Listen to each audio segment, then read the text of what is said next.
안녕하세요. 스텔라소라 도자기론에 대해 설명할 웨다라고 합니다.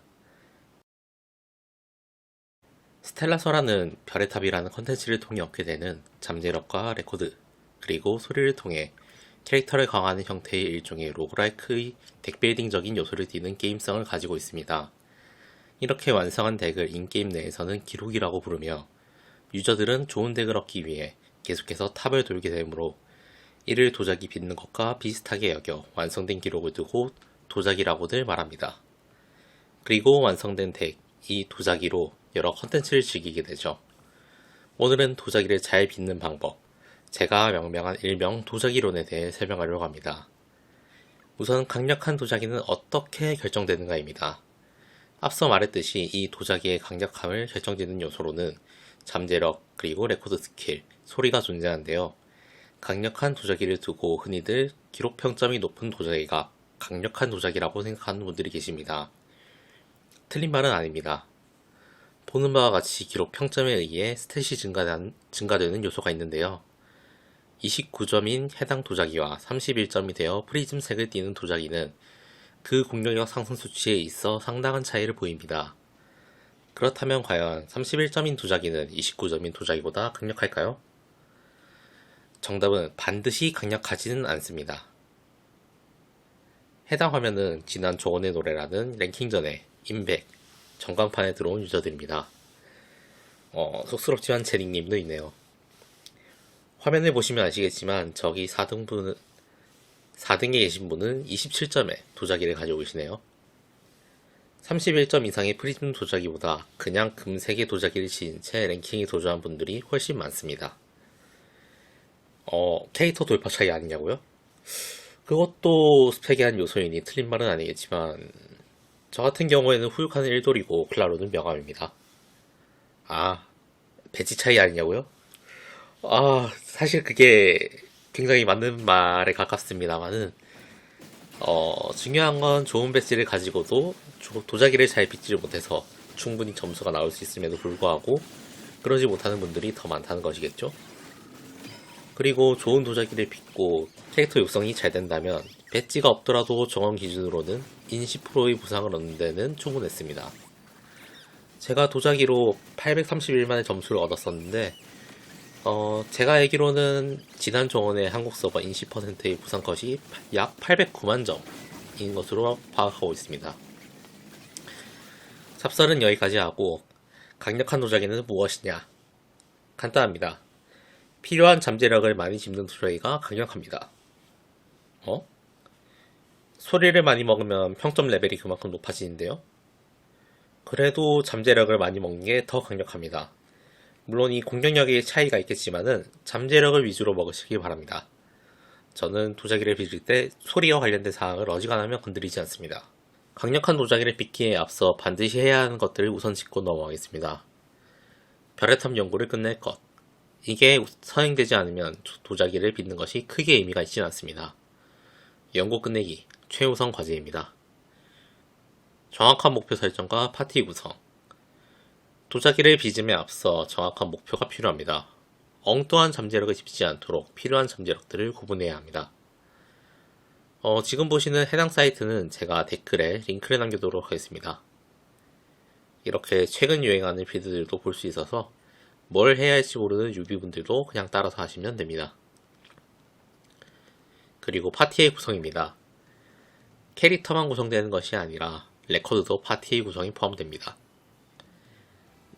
내가 플레이하려는 것이 일반 공격이 위주가 되는지, 스킬이 위주가 되는지, 필살기가 위주가 되는지 이에 따라 레코드의 위치가 달라져야 합니다.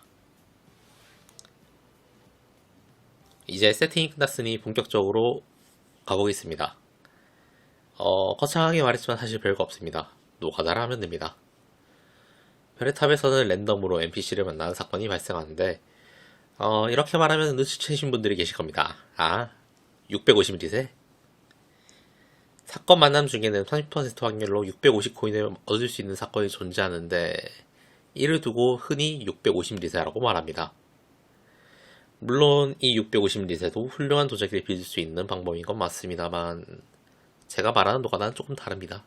저는 사건 리세 혹은 3층 리세라고 말하는 노가다랍니다. 별의 탑에는 사건이 반드시 일어나는 층이 있고 랜덤으로 일어나는 층이 있고 반드시 일어나지 않는 층도 있습니다. 사건이 정해진 층도 있고요. 이 중에 1층과 3층은 사건 발생 자체가 랜덤으로 발생하며 2층은 반드시 발생하지만 종류는 랜덤, 4층은 회복, 5층은 상점, 6층은 보스, 그리고 7층에서는 사건이 발생하지 않습니다. 물론 이후의 층에서도 랜덤한 사건이 많이 발생하는 것이 가장 좋겠습니다만 거기는 문을 영역으로 놔두고 우리가 집중해야 하는 것은 랜덤하게 사건이 발생하는 1층과 3층입니다. 1층과 3층의 사건을 모두 발생시키는 것이 포인트라고 할 수 있겠네요. 고작 두 번의 사건을 더 발생시키는 것이 그렇게 엄청난 이득으로 이어지느냐 라고 하시는 분도 계시겠지만 네, 제가 볼 때는 엄청난 이득으로 이어집니다.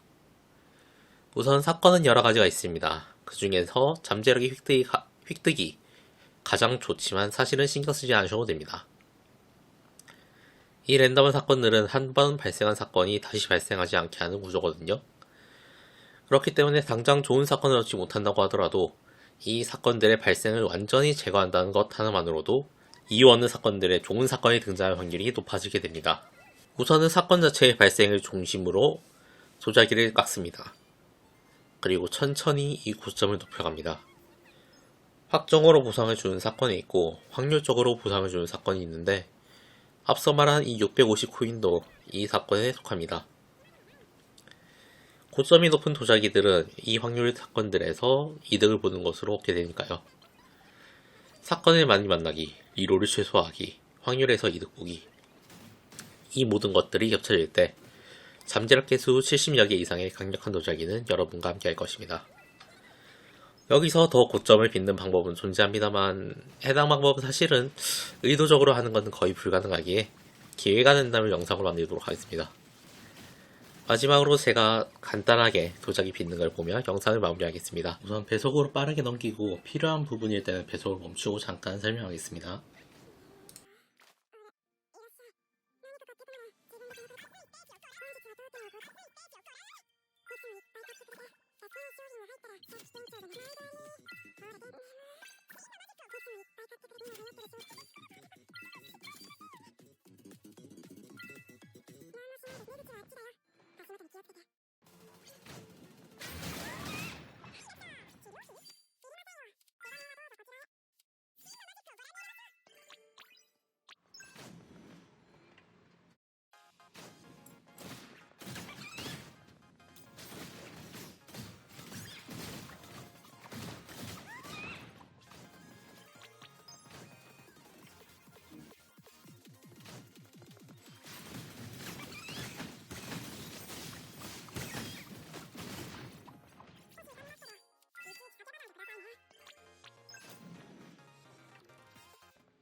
여기서 잠시 배속을 멈추겠습니다. 제가 여기서 650에 실패하고 200개의 코인을 잃습니다. 그리고 3층에서도 사실 한번 MC를 리세하지 않았죠. 그래서 손해를 조금 보고 한 조작임을 감안하고 잠시 더 봐주시면 감사하겠습니다.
이렇게 3층에 PC를 띄우지 않고 도박에서 손해를 봤음에도 불구하고 잠재력 70개인 도자기가 완성되었습니다.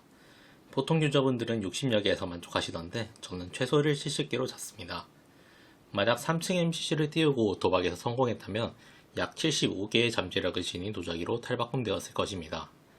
이렇게 사건을 하나라도 더 발생시키는 것이, 그것도 1층의 사건이 희귀 잠재력 플러스 3을 한 번에 얻을 수 있는 사건이 나와줬기 때문에 가능한 도자기였다는 것을 알아주시면 좋겠고요. 영상 봐주셔서 감사합니다.